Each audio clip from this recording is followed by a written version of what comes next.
Hi, today's video is all about when you're a little bit paranoid about your camera overheating. I've never had it on my A7 IV, but I've definitely had it on this, on my ZV-1. Kind of makes you a little bit paranoid.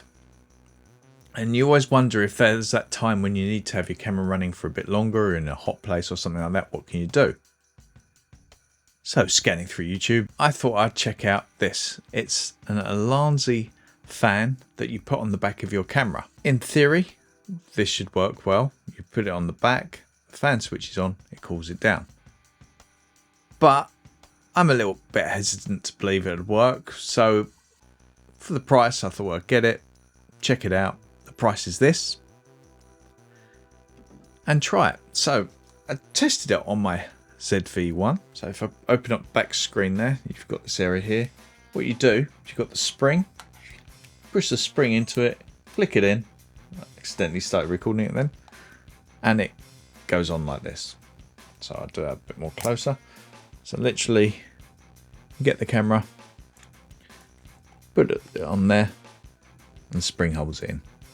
And then on there you've got the fan attached to the back, and that will keep it nice and cool, apparently. So a little bit about this. Switch it on. There you go. So when you switch it on, you've got a light there that tells you temperature. You press it once, you've got speed 1. And press it again, you've got speed 2. I'm running a mic on the camera now, as well as a mic here, backup mic. Always keep a backup. The mic on top of the camera might pick it up. If you've got one of these type of cameras where it's got a mic on top, it will definitely pick up the sound of it. So you want to have a situation where you're running an external mic if you're going to use it a lot. But I think a lot of situations where you would use something like this, you would use it either to cool down your camera again, or you would be running a mic separately anyway. So I'm on the A7 IV handheld with microphone on top. I'm using the Deity mic. So this is now with the fan on. It's on setting 1. Now I'm going to put in setting 2. And this is setting 2. This is as loud as it'll get now. Anyway, I hope that helps give you an idea of what it would sound like if you've got a mic on top of the camera and you're recording. Okay, cheers. Run some tests with it to see if it works and see if I was happy with it. Turns out it does work. With my test, as you can see on the screen here, I literally had it running with a power adapter into it to keep the battery charged, but also that pushes the overheating a little bit more. So I thought I'd see how long it lasts without a fan, and then I tried it again with the fan. But unfortunately my first attempt, the battery ran out before it finished, even though the power in it must not have plugged it in fully. So I tried it again, this time during the day when it's actually a little bit warmer, and it ran and ran and ran. In fact, it only stopped when the power for the fan ran out. So I thought I'll stop it there. I know I can see it's gone on for an extra half an hour or so. It definitely will last longer.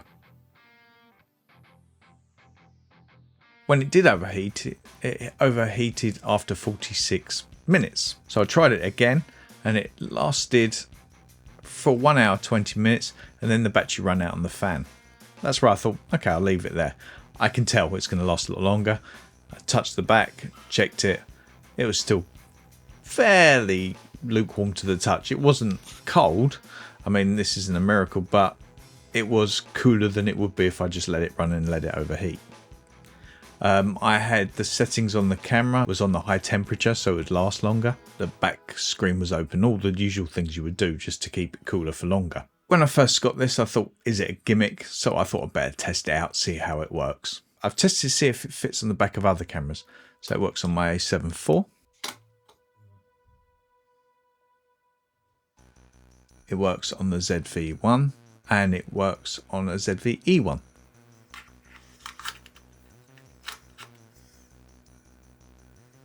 So I've tested it on those cameras. I've also tested it on the back of a Canon. It was the Canon R10. It fits in, but not quite perfectly. Unclips a bit, as you'll see in this clip here. This is on the Canon R10. A little bit wobbly here though, but you can, if you push it down, it comes out really easily, which isn't so good, but it does fit in. Just pops out a little bit there.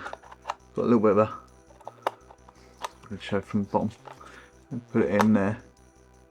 Not careful, it'll pop out there. But when it's in, there you go, it pops out again then. Look at that. Yeah, it popped out again. That's staying in there. But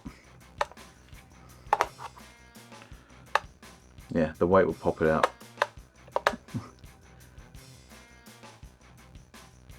But it does fit, so that's on the interesting there.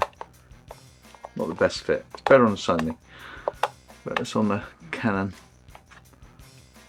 10 there with a Helios lens on it. It could work quite well if you're on a tripod and you need to cool it. I think this would hold up quite well. But yeah, not as good as on Sony cameras, to be honest. So my thoughts on this: for the price, it's a cool little handy thing to keep in your bag. If you know you're going to be somewhere where you need it to be cool, or you're going to be indoors and you're not going to have a lot of ventilation and you think your camera might not cool down, it's a good peace of mind to have, even if you just put it on the back and just leave it there and then use it if you need it. I don't think it's too bad. The battery lasts for about an hour and 20 minutes from my testing. It's not too loud. It does cool down your camera. I don't think it's too bad a thing to have. If you are going to do a lot of long form video, you're better off in the Sony world with something like an FX30 or an FX3. I thought it was a fun thing to review. I've got a few much bigger things coming up soon. I'm waiting on an order for an anamorphic adapter for the VF series. Hopefully that should be coming soon, and I'll give a good look at that. And I've got a couple camera things coming up and so on. So like the video, like and subscribe, all that stuff, and I hope to see you again in the next one. Thank you. Bye bye.